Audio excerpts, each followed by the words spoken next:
Day. Oh, I just left it all up to Gus. We don't like to fight for.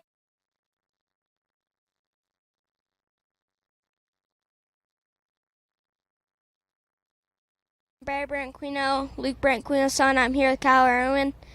So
And welcome back to Rodeo Live. We're at the Calgary Stampede presented by Tractor Supply. I'm your host, Sierra Spratt, and our very own Katy Lucas was able to catch up with a lady that lit up the stage last year at the Calgary Stampede, Leslie Smoligo and Gus. She's coming back to defend her title, and Katy was able to get all the inside scoop. Check it out.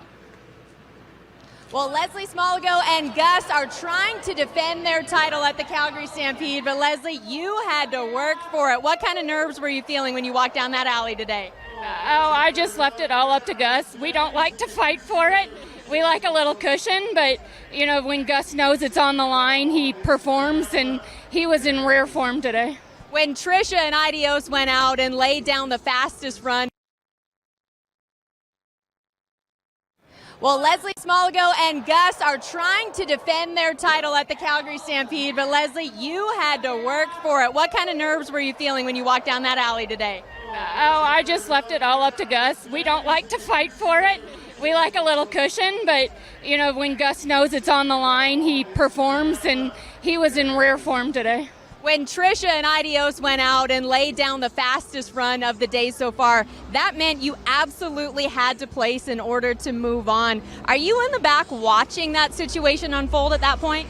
No, I didn't come over until our drag was up or ready, and Gus is a once-in-a-lifetime horse for me, and he can run with the best of the best. And when he can run with Haley and Sister and Jarvis and Cassie and Trisha and Adios, you're just proud of where you set. And for him to show up today just burst my heart open.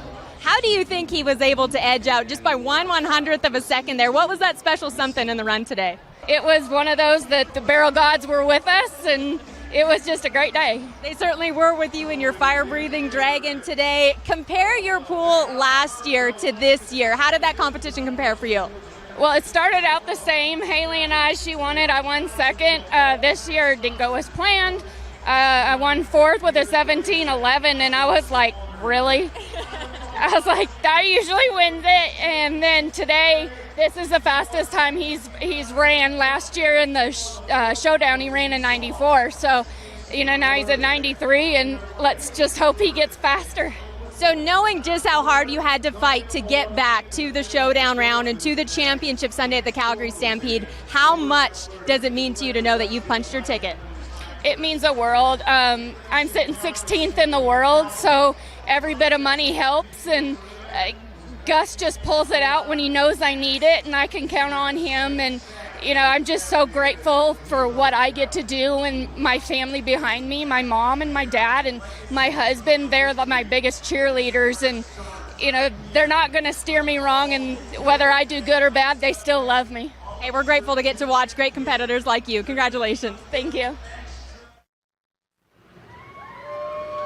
Oh, it's always so exciting to watch Leslie and Gus go. I think it's always incredible. She always gets choked up when she talks about him. I'm sure all of those barrel racers just love that horse. I mean, you could tell that she's so grateful for Gus. I think that's so fun for me to interview the barrel racers because they're so sincere about what it means to get those runs. You know, these aren't machines that they're on. They truly are athletes that they care about, work very hard for. You know, these horses work hard for them, but I think our barrel racers work even harder for their horses. But it's fun to watch a competitor, too. When their back is against the wall, they seem to be able to pull out that extra special something. I think that's the true mark of a competitor. So when Trisha Aldridge forced her to have to place in order to move on, you know, if she didn't win any money yesterday, she wouldn't have moved on. She goes out, wins the day, wins her pool after all of that. So she's got to be feeling pretty good heading into Championship Sunday, trying to defend that title. Now, I was trying to watch that video closely because do you remember last year when Leslie coming in to today, when she was about to be the Calgary champion, she had a whip in each hand? Do you guys remember that? You got to remember that, Luke. I don't, actually. It was crazy. She's calling it the double whip. She said, you know, Gus was getting a little short. I had to make sure we whip him on both sides. It was one of the craziest things I've ever seen. I still remember it today. And I don't know if she had it or she's going to have it today, maybe. I would fall off if I had to have a whip in both hands. Oh, Gus is a monster, too. She said she had to get on him at the trailer. She couldn't walk him up here before she got on because she said he wouldn't let me if we waited. Oh my gosh, I love to watch. They're always a little quirky, got some horsepower. And you know, I'm telling you what, the quirkiness in horses, though, that goes into the steer wrestling, too. Oh, absolutely. You know, and these horses are part of our family. Just like a kid, you know, sometimes you could have to carry your kid up. That's how probably Gus was going up to the arena. But yeah, these horses are something, you know, and for me, Las Tunas horsepower is Tyson. This horse has been phenomenal the last few years. They have won a lot of money on that horse. And it's another Cassidy horse, another great Canadian horse. And you see right here, Tyson, he's three-time another great Canadian horse. And you see right here, Tyson, he's three-time AQHA Horse of the Year, Calgary Stampede 23 with Scott Gunther. And that horse has really helped Scott's career, you know, off and on riding him. Curtis Cassidy, again, the owner, has had Family that has had not one once-in-a-lifetime horses, but two over their careers. And I know they were very different horses, too, even personality-wise out in the pasture. You know, Tyson's named after Mike Tyson because he's the tough man. He, no matter what happens, he's going to push through in a run. He is the boss of the herd. But before Tyson, they had Willie, and he was not the boss out in the herd, but he certainly was in the arena. Yeah, absolutely. And Willie was one of those horses and just got inducted to the Pro Rodeo Hall of Fame yesterday. So very cool. Congratulations to those guys. Willie has won world championships, Calgary Stampede championships. But one of the coolest things I think about Willie, Greg Cassidy won the Stampede back on him. I think he said in 2001 or 2002. And then you could see guys at the national finals. He was just a machine, and he did everything right. And it didn't matter if you were at the national finals where the start was so fast, or you go to Salinas or Fort Worth where the steers were fresh and you had to see it. That horse performed on every stage, and he performed so well. That's why they won so much money on him. He's such an amazing athlete. You can see his stats right there. But one of the most notable, obviously, is World Championships. They've won on him. And, you know, how many trips he's made to the national finals? I didn't even know that number, so I couldn't tell him what to put on. You know, he had such longevity. I think he even lived out in the pasture, of course, into his early 30s. And I saw a picture of him just a year or two before he died, and he still looked so good, was still muscled up, obviously very well taken care of, and for good reason, too. When you can have multiple guys win world titles on your horse, you've got something special. Yeah, well, let's talk about muscled up and steer wrestling. We got to talk about Will Loomis. I thought you were going to say talk about you. Well, no, that I'm retired. Okay, Anyway, okay. Will Loomis, let's go there. This guy has been a beast here. He has just dominated his pool, and with hurt ribs. He has separated ribs, torn muscles, and to be able to go back to back to back and rodeoing over the 4th of July with this injury, it did not affect him when it came down to it. But you can see right there, he's a little bit sore, a little bit hurt. He did go down to Sheridan, Wyoming to try to compete. He's like, you know what, I'm going to go ahead and VI my second one because I need to get back to Calgary and win a lot of money. Oh my gosh. And I don't know if he was on your rodeo picks, but I remember in Reno, he took home the championship. I know he was on my team. Was he on your team? Absolutely. I never pick against Will Loomis. I definitely agree with you on that one. But let's take a look at the rest of the steers that we're going to see today here. Pool A, Pool B, Pool C. We got 3 coming from each. Luke, when you're looking at these, besides Will, of course, I mean, who are some other standouts that you're like, oh man, I think I could put my money on that? Yeah, I mean, you could go in each pool. Scott Gunther, he's a champion here. Kyle Irwin's a champion here. It's hard to just pick one guy because they've all had so much success, but look out for Cash Rob. Well, we do have a fifth member of our team that we are very, very excited to be introducing. We've got Bear Branquinho that was able to catch up with the Sierra that you're going to see today. Kyle Irwin, I believe we've got the interview ready for you right now. Let's take a look. Go ahead, Mr. Bear. Hi, I'm Bear Branquinho, Luke Branquinho's son. I'm here with Kyle Irwin. So, Kyle, did you like your run last pool? Yeah, Bear, I did. You know, I was lucky enough to draw 3 good steers, riding a good horse, Tyson, and the guy like your dad over there that you can go visit with about your runs afterwards. It was a successful 3 days, I'd call it. Yeah, so when I was watching your run, I thought you did really good. How do you think you did? You know, Bear, I think there's probably some things I could always work on, but one of them, I believe, was just having luck on my side. We'll call it that. I see a star in the making. Yeah, he's already starting to take my jobs, which is completely fine. I'll just go ahead and retire and let him take care of me. But, you know, one thing I have to say, I got to give credit to Kyle Irwin. He is so awesome. You know, going into that with Bear and going into any type of, you know, any situation, Kyle is one of those guys that he's so smooth. He knows how to handle any situation. But the other cool thing is when Kyle was winning his pool, his son Tripp was winning, I believe, the 8U Coach Pitch Tournament state championship in Florida. So, I mean, that's just the way Kyle is. He rolls with it. His family's cheering him on, and then he's cheering his kids on. So very cool. Oh, did you notice how, I mean, he had to reach his arm as high as he possibly could to meet Kyle. That was awesome to see. Thank you so much, Mr. Bear Branquinho. When we come back, we're going to get everything in the rough stock there with Tilden Hooper down there at the end of the desk. He's probably feeling a little lonely by now, but it's going to be his time to shine when we come back. Don't go anywhere. Rodeo Live is brought to you by Hire. History, heritage, and a hell of a comeback. And Folds of Honor. Honor, educate, unite.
Rodeo Live is brought to you by Ariat.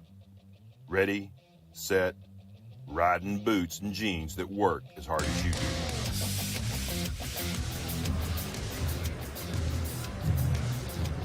And welcome back. This is Rodeo Live presented by Tractor Supply of the Calgary Stampede. It's Showdown Sunday. I am your host, Sierra Spratt. Alongside me, we have Luke Branquinho, Katy Lucas, and Tilden Hooper, who is going to be taking it away for all the rough stock breakdown. And I know your RM43 in the weeds is going to be Mason Stuhler and Soap Bubbles. Yeah, I'm pretty excited to talk about Mason, man. He's been hot since the beginning of June. He had a good winter, and you can just tell that confidence has been building right there. He showed up at the Riggin Rally in Derby, and I'm talking about was really aggressive in the way he's riding, and that's why he gets along with this horse Soap Bubbles right here so well.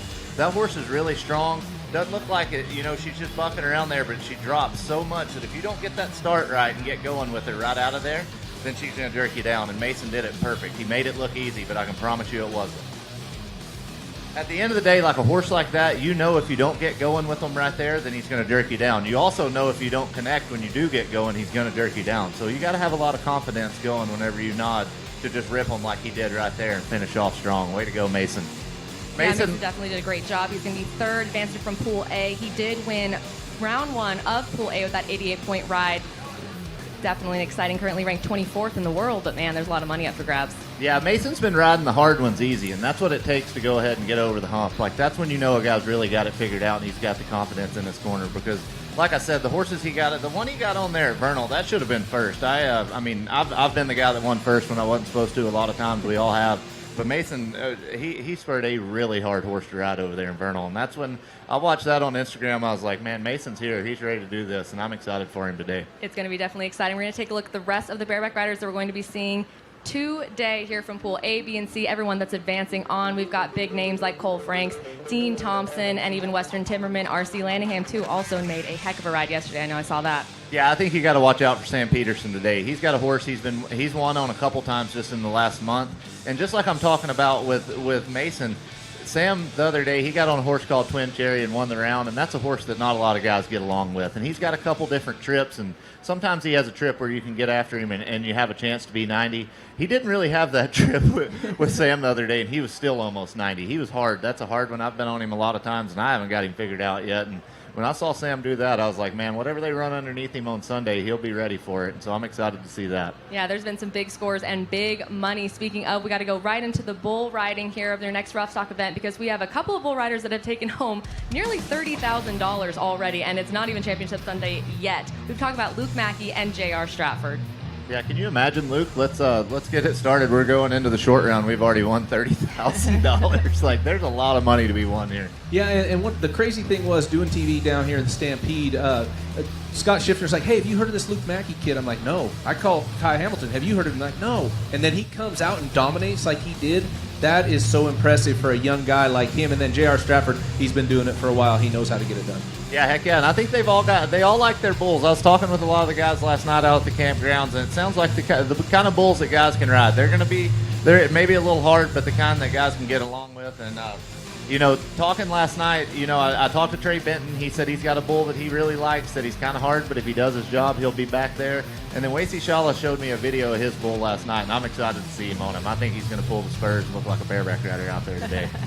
I would be feeling pretty good, though, if I was already coming in with $30,000. I mean, I'd be feeling all right at this point. Yeah, absolutely. Who wouldn't be? I mean, you want to talk about confidence. When you have that confidence, having that money going into it, makes it a little easier to go compete today, I think, Katie. Well, and good thing Luke Mackey's a young guy, too, because like we talked about, he did it the hard way. He had to get on 3 bulls in one day. So, maybe some of our older guys, they wouldn't be feeling so rested up heading into 2 bulls, hopefully, for Championship Sunday. But Luke Mackey, I mean, to be able to hold on for those 3 rides back to back to back at the end of the rodeo and then get to win almost $30,000 to do it. I mean, he kind of deserved that 30 grand. I'd say he earned it. I mean, I feel like everyone did. Now, we don't go anywhere because when we come back, we have a very special exclusive feature with the Hayes family. I mean, this is definitely a family that everyone knows in the rodeo world, but we're going to learn a little bit more about them. Don't go anywhere. We'll be right back.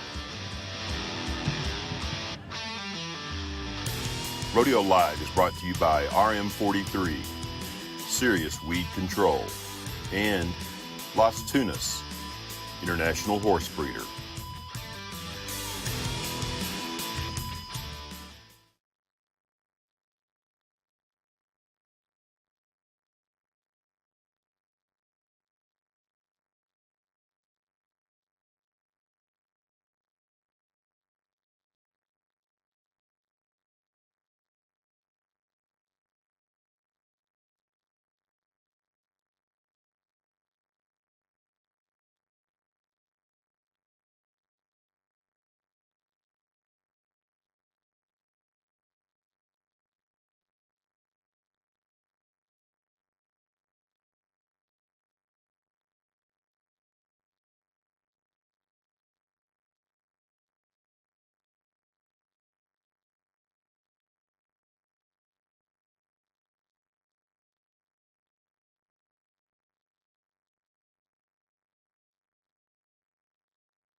Welcome back, everyone here watching on the Cowboy Channel and live here at the Calgary Stampede. This is Rodeo Live, presented by Tractor Supply. We have a very, very exciting clip to show all of you. Now, in the sport of rodeo, some names endure longer than others. From past legends to modern champions, saddle bronc riding isn't just a sport for the Hay family, it's a birthright.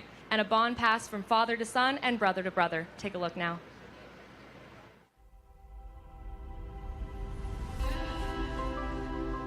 The Hay name means a lot to me. I've come from a family where we have some pretty deep roots in rodeo. We've all kind of tried to do it the right way, and the code of the West kind of runs deep in our family. Just want to be cowboys and be good at it. We're one of the famous names in the saddle broncs, just kind of one of the last names where, you know, the brothers got to compete together and be competitive and, you know, both make the finals all together. It's pretty special for that. The Hay name is legendary in Canadian bronc riding. Rod and Denny Hay set the standard, and Logan and Dawson Hay grew up ready to follow in their footsteps. Ever since I can remember, rodeo's been a part of my life and something I've always looked forward to. My very first experiences were ever at rodeos. That was our favorite time. I remember watching in the daycare at the NFR. Me and the Wright boys and Dawson and everyone would just be pumped watching, cheering our dads on. The neat part about rodeoing is it's such a family sport, and we got to take the boys to rodeos. Rod spent decades at the top of the world standings in the saddle bronc riding, a fixture at the NFR, and an 8-time champion in Canada.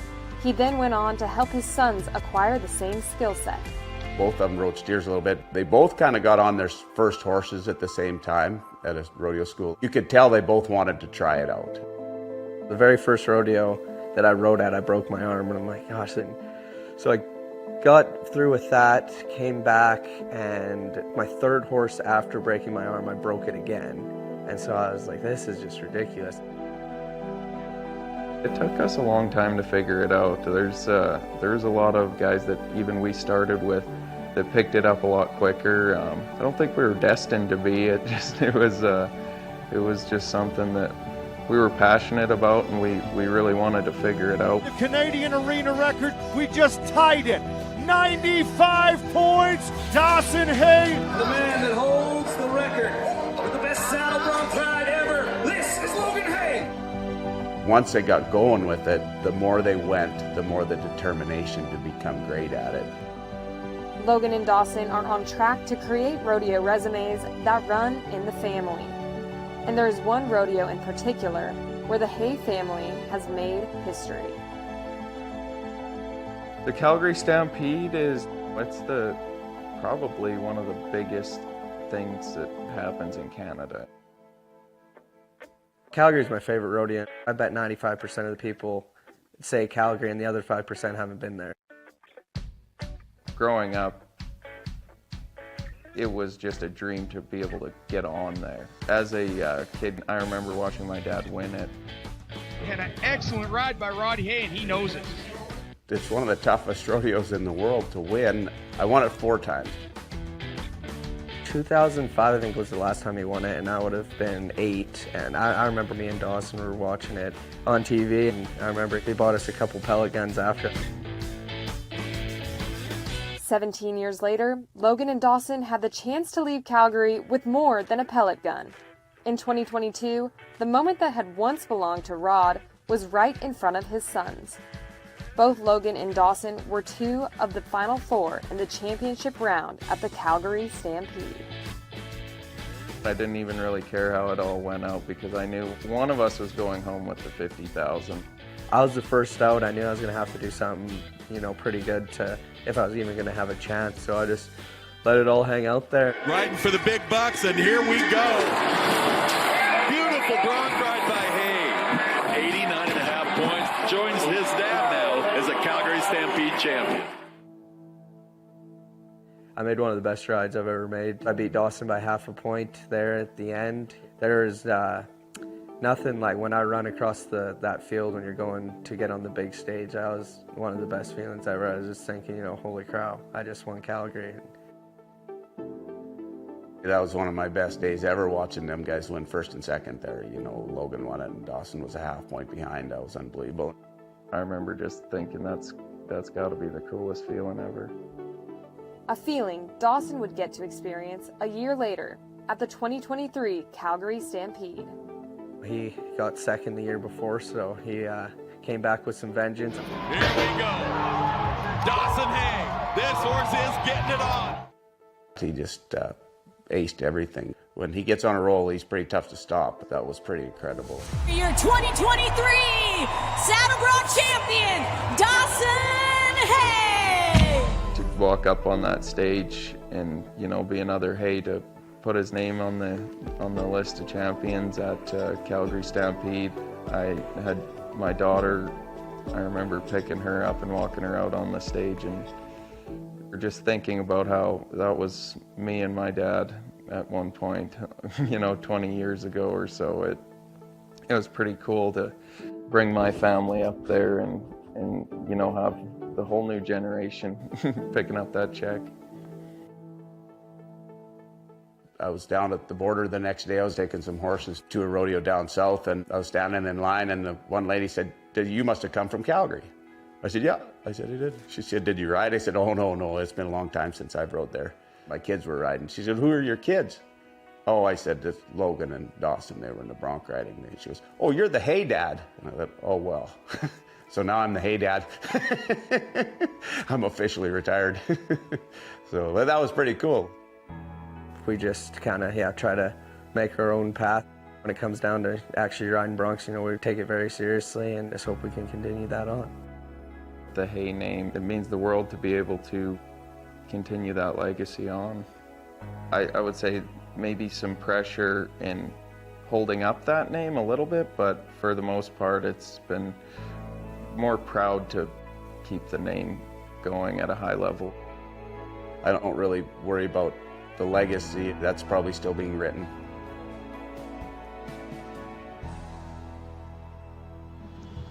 So incredible to get a little bit closer of an inside look into that incredible, legendary Hay family. We're not going to be able to see Logan today, but Dawson is going to be here at Championship Sunday. It's going to be very exciting to see. Maybe a 6th Calgary title will be added to that family. Yeah, you can't bet against Dawson Hay. He's a big-time guy. You get him in front of the big crowd with all the money up, he's going to show out every time. I enjoyed that. That was so cool. I'm big Dawson and Logan fans.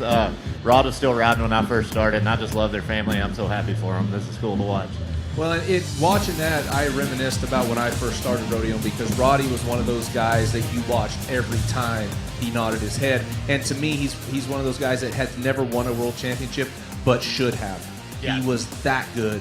And Katy, you being from up here, you know how legendary that family is. Oh, it truly is legendary. North of the border, south of the border, anywhere you go in the rodeo world, the Hay family name is a big one. And I've been honored to get to watch the boys all the way through their career, too. I saw them get on some of their first bucking horses. I saw them make it to the pickup man for the first time at one of Roddy's clinics. So it's been so much fun to see them not only make it to the pro game, but I think in the last couple of years really sharpen their skills to where they're not just NFR contenders anymore, they're world champion contenders. Well, we're very excited to see how it all shakes out today. We got all of our qualifiers here up on the screen now. We've got Lefty, Brody, Zeke Thurston, I kind of have my eye on him. Yeah, Wyatt Casper and Dawson Hay, they got the picks as far as the stock draw is concerned, but you don't bet it against Zeke Thurston anywhere. You especially don't bet against Zeke Thurston here. And he's got a dang good horse, so you could see something big out of him for sure. I'll be very excited to see how it all shakes up. We got to take a quick break. Don't go anywhere. When we come back, we have our comeback story with Anita, Ellis, and we got the Harris brothers having a little deja vu from Houston going brother v. brother. Don't go anywhere. We'll be right back. Rodeo Live is brought to you by Tractor Supply. For life out here.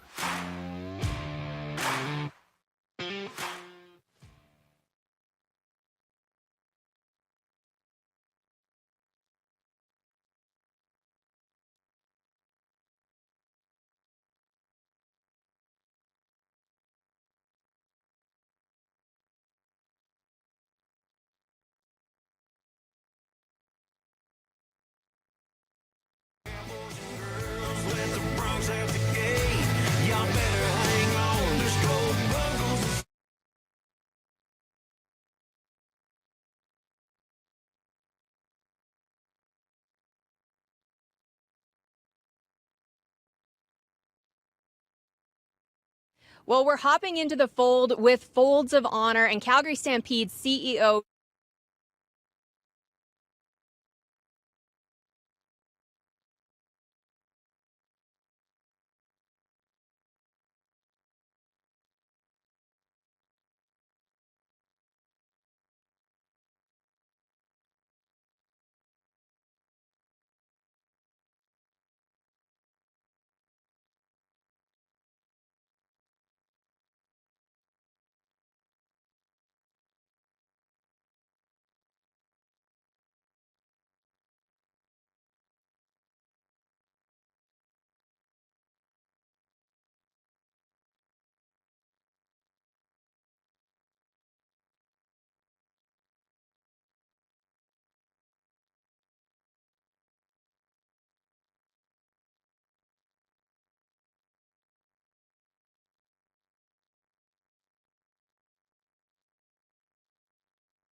Well, we're hopping into the fold with Folds of Honor and Calgary Stampede CEO Joel Kelly. Joel, when we look here inside the arena, we think about what happens inside that arena fence, but the Calgary Stampede extends far beyond what we see on Stampede Park, doesn't it? It absolutely does, and we've actually been part of this community since 1884, the same year the town was incorporated.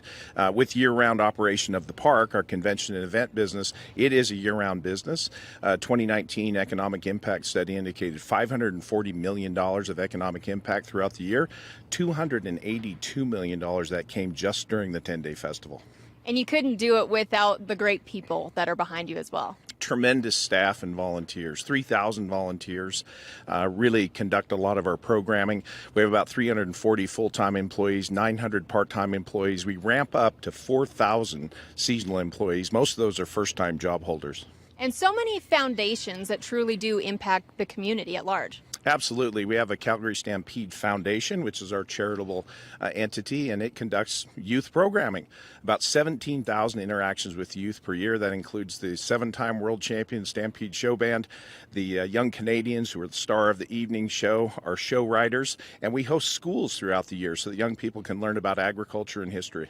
Since the beginning, the Calgary Stampede has been known as a forward-thinking rodeo. So where do we push it in the next few years? Well, we're always focusing on presentation, both in stadium and in terms of our broadcast.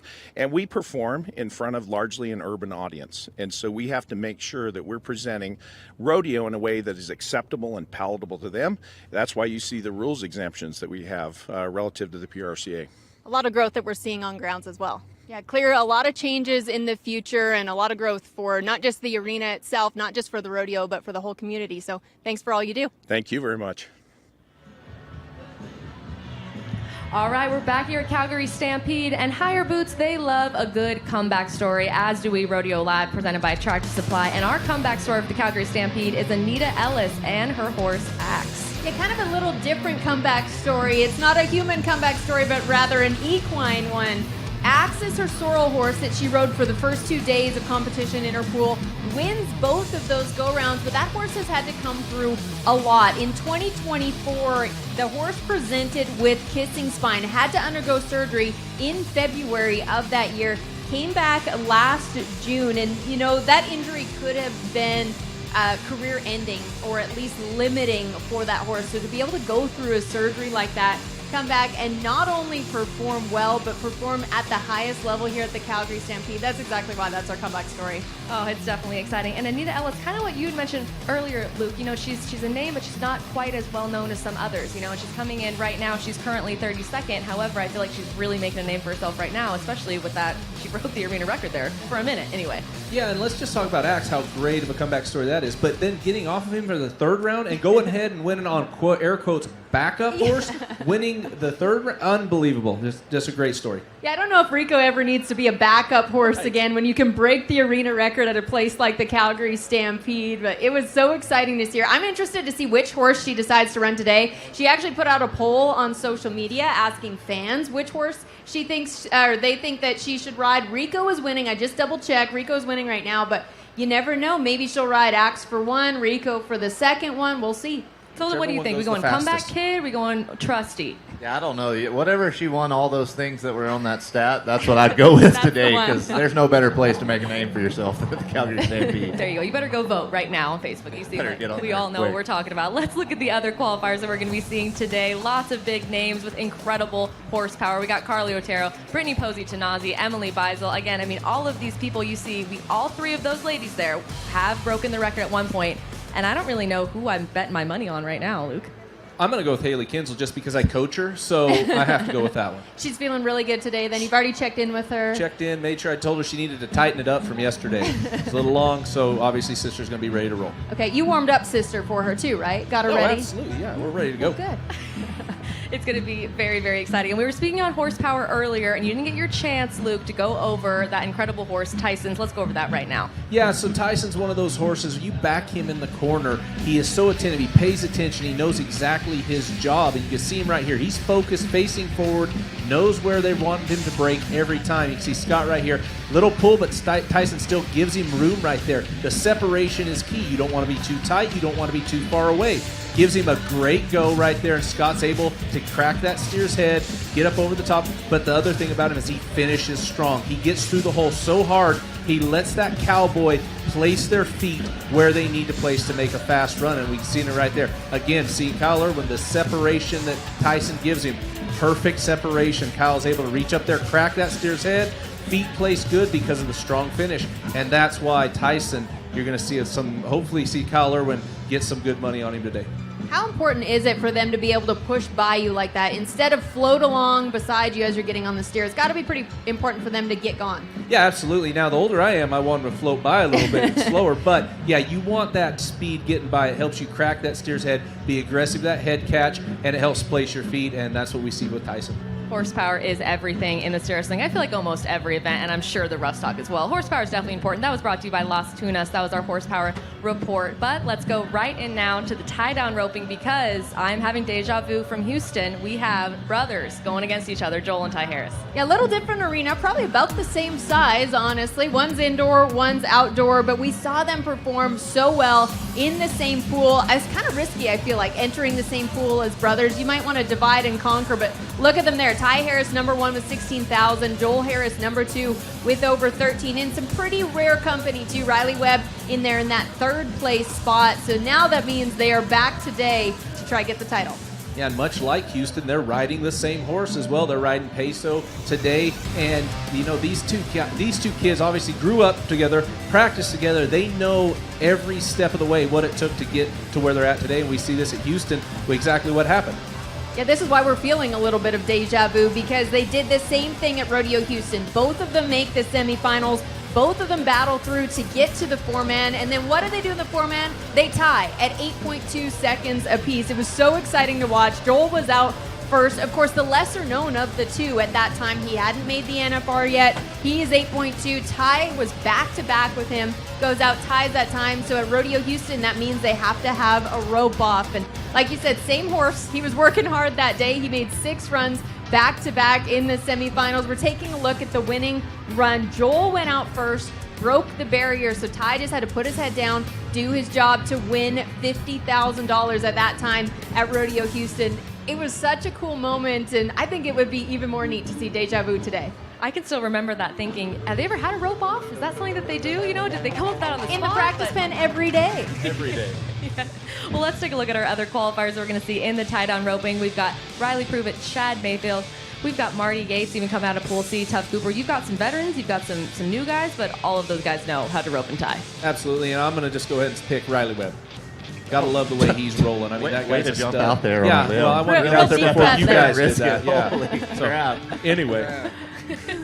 Well, there's going to be a lot of very exciting things to watch here in the tie-down roping. Now, don't go anywhere, because when we come back, we have a very exciting report on bloodlines here with this incredible horsepower that we've been talking about all day long. That includes the rough stock. We're going to get more into it when we come back. Don't go anywhere. Rodeo Live is brought to you by Ariat.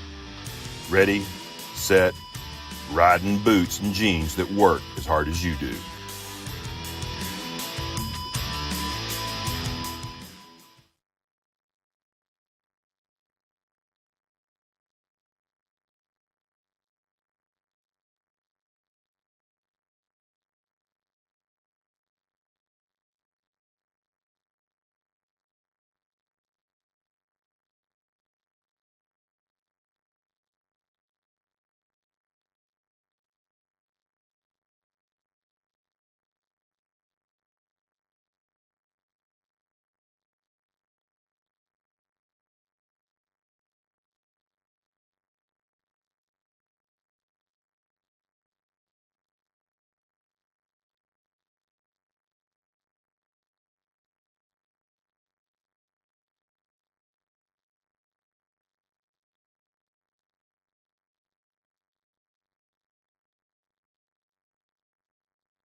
Presented by Tractor Supply. We're getting closer and closer to Showdown Sunday. There's big money up for grabs, but also there's big money up for grabs for those that are just watching it. I'm talking about rodeo picks. Free to play, $10,000 up for grab. All you gotta do is scan that QR code right there. Go to rodeopicks.com. Pick who you think's gonna win in each event. You get them all right, you get $10,000. But the person who gets the most right, you get a championship buckle. There's all kinds of exciting things to do on rodeopicks.com. Scan that QR code. Free to play, big money up for grabs. Make sure to be getting your picks in on Rodeo Picks. Well, it's definitely getting a little more exciting around here. I feel like everyone's thinking, all right, it's getting closer and closer to rodeo time. We're going to see some exciting runs, exciting times, and big rides, because we have to talk about the rough stock events here, Katie. Oh, well, the Calgary Stampede has always been known for their breeding program. These horses are truly born to buck, and the horses that they have at the Calgary Stampede have certainly embodied some of the greatest horses of all time. And we want to talk about one of those horses in particular. I've kind of gone down the rabbit hole, guys, for the last couple weeks, but I'm lucky I just picked one horse that I want to talk about from the Calgary Stampede, Disco Party, and we want to talk a little bit about the lineage of this great horse. Of course, the horse has been lighting things up lately. They just won the short round at the Ponoka Stampede on him. He has won each and everywhere he goes, but there's generations of bucking horsepower behind this horse. He started out as an embryo baby. He was a transfer, and that one tiny little embryo had generations of great bucking horses and great stock contractors behind him. So bear with me for a second, because we're going to go through the lineage, starting with a great father, the sire, Graded Coconut from the Calgary Stampede. Tilden, I know this is a horse that you know very well. Yeah, I mean, this is the greatest bucking horse of all time as far as I'm concerned. I was lucky enough to still be riding when he was bucking, and I got to get on him twice. I got on him once in Ellensburg and tried everything I knew how to do to get him rode, and he threw me right off pretty easy. And the next time I got on him was at Ponoka, and Rod Hay actually helped me on him. It was kind of a funny story. He comes up, he's like, hey, do you mind if I cup his eye? Because he leaves there real hard and would jump down the gate. And he's like, I think you ought to get back under your rigging and just kind of sit there for a second before you nod. And, like, had this whole plan. I'm like, well, whatever I did last time didn't work, so let's try it, you know. And it worked out pretty good that day. That was one of my proudest moments in rodeo. And when we talk about the generations of horsepower behind Disco Party, it doesn't just end with the great Grated Coconut. Of course, 6 times he was named PRCA Bareback Horse of the Year, but he's got a mother that is no stranger to winning circles herself. Lunatic Party from Outlaw Buckers bucked at the National Finals Rodeo 13 times. She had huge longevity in her career too. Even at the end of her career, she was the one you wanted to draw. You could be a good strong 85 all day long on her all the way through her career. Outlaw Buckers tells me too, she's out there babysitting all of the babies right now, so living the good life. But then if you go even further down the line, I think it's really interesting to see her lineage. She is by Lunatic Fringe from Birch Rodeo out of War Party, and this horse really doesn't have the resume. She was a sweetheart that Sankey's, when they owned, used to bring them to rodeos for young Wade Sankey to get the chance to get on an exhibition horse. So an absolute sweetheart that was bred to a then 2-year-old Lunatic Fringe, and now we see exactly what came from those bloodlines here. Even if we look at the competitive cousins for Disco Party, you've got Get Smart, who's also by Wyatt Earp for Northcott Rodeo. Get Smart is a great Moxa horse, a true legend north and south of the border. Lunatic from Hell and Womanizer are both by Lunatic Fringe. And I just think, Tilden, it's amazing to see a horse that has come together with so many generations, about a half a dozen stock contractors behind him to create what is now Disco Party. Yeah, it's amazing what these stock contractors, not just the Calgary Stampede, but across the board have done over the last 17 years of my career. The horsepower has gone through the roof, and it's so exciting to see. And he's not the only one that we're looking out for today, too. Yeah, no doubt. There's so many good horses out today. This is going to be fun watching. Well, we got to look at the rest of the events today. We got rodeo picks coming up. I want to go around the horn here really quick. One pick, top guy. I'm going to guess is Riley Webb. You were really eager to say his name earlier. Is it Riley Webb? Will Loomis. Oh, okay. Will Loomis. You're going to pick steer wrestling. Too predictable. Katie, what about you? I'm going to hop into the bronc riding. Wyatt Casper has Exotic Warrior. I was visiting with Janie Johnson last night. She's excited about that one, so I'm going to go with Janie. Yeah, Janie's the best go-to on Saddle Bronc picks. But I'm going to go with Sam Peterson on Pretty Woman. I think this is going to be exciting. I think he's going to do something big today. Predictable. Well, I don't even know who I'm going to pick, but there's no time anyway, because it is rodeo time. It is Showdown Sunday. We're going to give it over to Jeff and Butch to take us away. Thank you so much. We're going to see you at Cheyenne for our next stop. Don't go anywhere. This is Rodeo Live presented by Track Supply. Thank you all so much for joining us. We'll see you soon.